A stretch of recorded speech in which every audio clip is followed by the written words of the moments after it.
Season 3 of The Dragon Prince was beautiful, thrilling, and hauntingly moving. But even though we should rewatch it, we should also look forward to what awaits us next.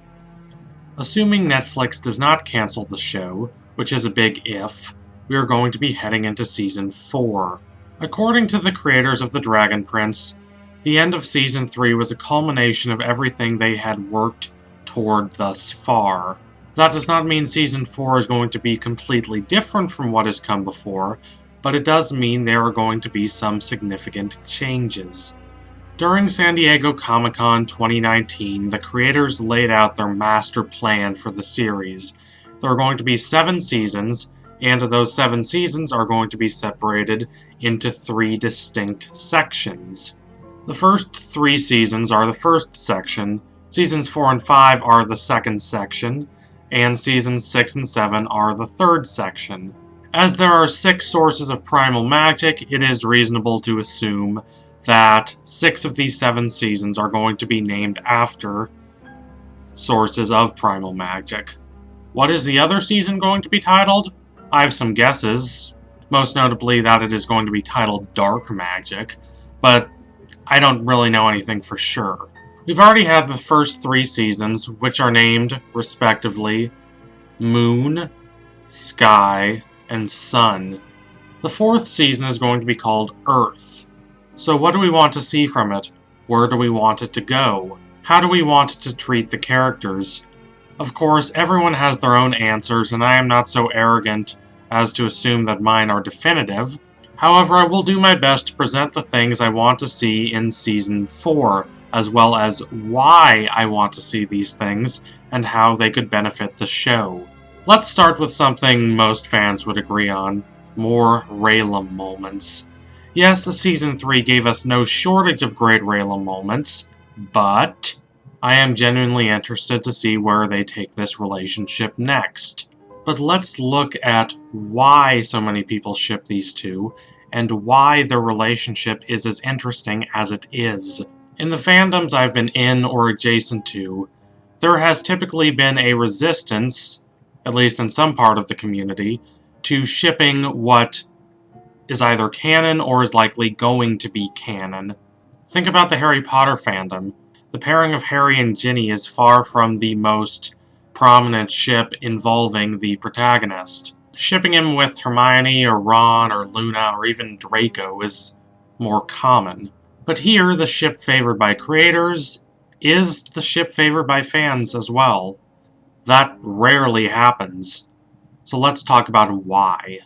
For one, The Dragon Prince has a much smaller cast than Harry Potter, so there is much less room for alternative pairings. Sure, there are those who want Callum to be with Claudia, but they are in the distinct minority, especially after Season 3. I think even they would admit that. Writing great fictional relationships is about tying the growth of the relationship as a whole into the growths of the individual characters. For adolescent characters, like we see in The Dragon Prince, it should also suggest the maturation of the characters. If 2 characters start a given series crushing on each other, and then they get together at the end of the series, then it is less satisfying because they did not have to grow in order to get to that point. The relationship does not relate to their character growth. Fictional relationships should represent and require character growth if these relationships are to be viewed positively. Obviously, that is not a hard and fast rule, but it is a good thing to keep in mind. While there are multiple ways for this to work, multiple paths for characters to have relationships that tie into their individual character growth, the most common is to have 2 characters start out hating each other, then come to respect each other, and finally and slowly come to really care about each other. If done poorly, this can be toxic or unnecessarily edgy, but if done well, it can be cathartic and beautiful. That's why I really like Raylan, and that's why a lot of other people like it too, from what I've seen. As to where they could take the relationship in Season 4, I'd like to see them separated from each other near the start of the season. Now, I know what you're saying, I know you think that sounds a little counterintuitive, but hear me out, please. They've reached a point at the end of Season 3, where they are significantly closer than they were at the start of the series. But let's test the strength of their relationship. Either have them be separated by some malevolent force, or just have them have a falling out. Whatever happens, they have to go it alone, and because of that, they suffer. They're lonely, and they struggle, and because of that, they realize how much happier they are when they are together, and how much they really want to have the other person in their lives. When they reunite, as should happen by the end of the season, they would have a better idea of why they care about each other so much, and how deeply they treasure that relationship. It's not strictly speaking that they need each other, it's that they can overcome challenges when they're together that they would have difficulty facing apart. Speaking of these challenges, I want to see Callum struggle more with dark magic. When I first heard about dark magic, I wanted to see how it would tempt Callum, and we've kind of seen that, but not nearly in depth as we could have. Callum took advantage of the power provided by dark magic because he started the series without magic, but because he already has magic now, it is difficult to see how dark magic would tempt him in the future. Now, that is not to say tempting him with dark magic would be impossible. The truth is that Callum has not struggled morally with dark magic. Not really, not in a complex, interesting, fundamental way. Even though he used it, and was condemned sharply by Rayla for doing so, he never really stopped believing that dark magic was not right. Also, he used it to save a dragon, thereby making him even less morally ambiguous. If Callum is brought to a place where he does have to confront dark magic again, I'd like to see the show struggle with that moral ambiguity. It could, if nothing else, be a way to separate this new struggle with dark magic from the first struggle with dark magic that we saw in Season 2. Additionally, regarding dark magic, I'd like to see the show question the morality of it, instead of just defaulting to, "It's bad, y'all."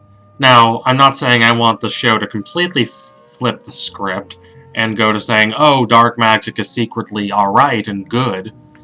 No, I'm not asking for that. I'm asking for a more mature and nuanced analysis of the ethics of using dark magic. There is innately something sinister to squeezing magic out of a living creature, and Claudia being so optimistic and excited about dark magic in Season 2 was more than a little bit disconcerting, but I want the show to do more in terms of considering why people use dark magic. Alternatively, if the show doesn't want to do that, maybe it could lean more heavily into the corruption angle. This is what I'd like to call the Lord of the Rings approach. It's not what I'd prefer, considering that the Lord of the Rings has already done this and done it better, but it could be interesting here. I think the show is gesturing in that direction, especially with the path it's sending Claudia down, and I would definitely like to see more of that, but I'd also like to see how dark magic affects Callum, especially in regards to Callum's relationship with Claudia. Perhaps if we're going with the Callum and Rayla are separated from each other for a significant part of Season 4 idea that I've been promoting, Callum responds to his newfound isolation and the trouble it causes him by turning to dark magic. He relapses, effectively, and Claudia encourages him. The two train in dark magic, and Callum gets to be a fairly skilled caster of it. Then something unfortunate happens to Claudia. Maybe she suffers an accident because of her use of dark magic. Worse, maybe she goes too far, doing something in front of Callum that he is definitely not okay with. He tries to talk her out of it, but by this point she has already become a fanatic for dark magic, and she doesn't listen to him. Realizing he can't help her, he leaves her behind, and eventually he finds Rayla. He swears off dark magic for good, and eventually the two reconcile. However, later, Rayla hears that whatever horrible thing Claudia did is Callum's fault, and she has to decide whether to believe that, or whether to trust the one person who got her to trust in herself. Those are the two major story threads I would most like to see in Season 3. However, I've hitherto excluded everyone except Callum, Rayla, and Claudia, and I don't want to do that. While the three of them, plus Soren, are the most interesting characters in the show up to this point, I would also like to see more of Ezran's struggles as king. Some of the most interesting scenes in Season 3 were just of him trying to rule. I would love to see more of that.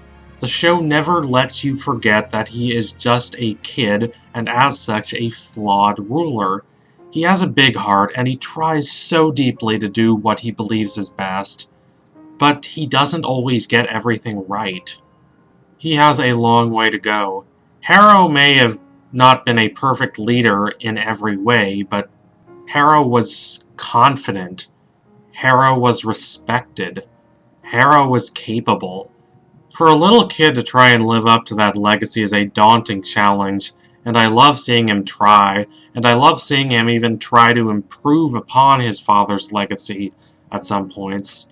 If there is a time skip between Seasons 3 and 4, which would make sense, considering that the plan is to separate the first 3 seasons from the next 2, it would be interesting to see Ezran when he's older. Not a lot older, mind you, but just old enough that he has a fuller grasp on what he needs to do as king. Of course, that plays into a fairly well-worn trope, the warm-hearted prince slowly learning to be king. There is nothing wrong with traditional stories if they are done well, particularly if they are presented in a framework that makes them appear new and different. But it would be interesting to see the creators of the Dragon Prince try to take Ezran's character in a different direction. We've already seen others who want to do him harm exploit his naivete and gain power. What if we double down on that and really question whether Ezran actually has the stuff to be a good king? Harrow was more of a Ned Stark figure.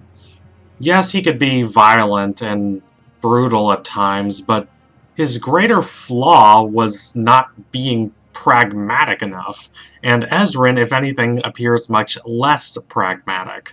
Or what if Ezran decides he doesn't even really want to be king, and he wants, say, Callum to take his place? How would that work? How would the royal advisors respond? Does Callum even want to be king? Probably not. How would that affect Callum's psyche? The Dragon Prince introduces a new advisor, someone interesting and mysterious, someone who says they want to help Ezran but really does not have Ezran's best interests at heart. This is also a well-worn trope, but you could do it in a lot of interesting and challenging ways. If you make the advisor obviously evil and manipulative, it would be a bit tedious. The audience would just be waiting for this advisor to betray Ezran, or otherwise for Ezran to finally catch up to where the audience is mentally and understand that this advisor is absolutely no good. But what if they make it more complicated than that? What if Ezran reaches a point where his other advisors really care about him as a king, but don't really care about him as a person? What if they have hard feelings about his mishandling power in Season 3? And what if this one mysterious advisor completely forgives him, unlike the others, and genuinely does care about him as a person? What choice does Ezran make, and what effects does that choice have? These would be fascinating questions for the show to consider. What I want, more than anything, is for the Dragon Prince to challenge Ezran. Don't just give him what he wants, don't just always take his side. Make him have to make difficult choices where there is not a clear-cut right answer. Either both options are right or both options are wrong, and whatever choice he makes, someone is not going to be happy, and he is going to have to face the consequences. I know a lot of Dragon Prince fans are not the biggest fan of Korra from The Legend of Korra as a character, but this is one thing that show did really well. It challenged her. At the end of Season 2, she made a choice. an important, decisive choice, and she spends the last 2 seasons of that show dealing with the consequences of that choice. I'd like to see this show do something similar. Characters are made interesting through the conflicts they face and how they decide to handle those conflicts. If Ezran faces these challenges, we'd learn far more about him just by virtue of what options he decides to take. He would become a much more distinct and well-characterized person. This is not a completely exhaustive list of everything I would like to see from Season 4. I haven't really mentioned Soren, who had one of the best and most compelling arcs in Season 3. And as always, I would like to see them expand on the lore of this world in a way that is natural and not forced. This is something they did a great job of in Season 3, and I'd like to see where they go from here. However, for the most part, what I'm most interested in involves these 5 characters: Callum, Rayla, Ezran, Claudia, and Soren. Together, they're the heart of the series. I love watching them. I want to see what challenges they face and what kinds of people they become. So thank you for watching. If you liked what you saw today, don't forget to like, comment, and subscribe. Donate to my Patreon if you can and you want to see more videos like this. Keep watching The Dragon Prince, it is a fantastic show. And if you like The Dragon Prince, you probably like Avatar: The Last Airbender, so investigate my channel and you will find that there are a lot of Avatar: The Last Airbender videos there. Thank you all again. I can't wait to see where The Dragon Prince goes from here. It's getting really fascinating. Tune in soon, and by soon I mean in about a week, and there will be a new analysis on this channel. Adios, comrades.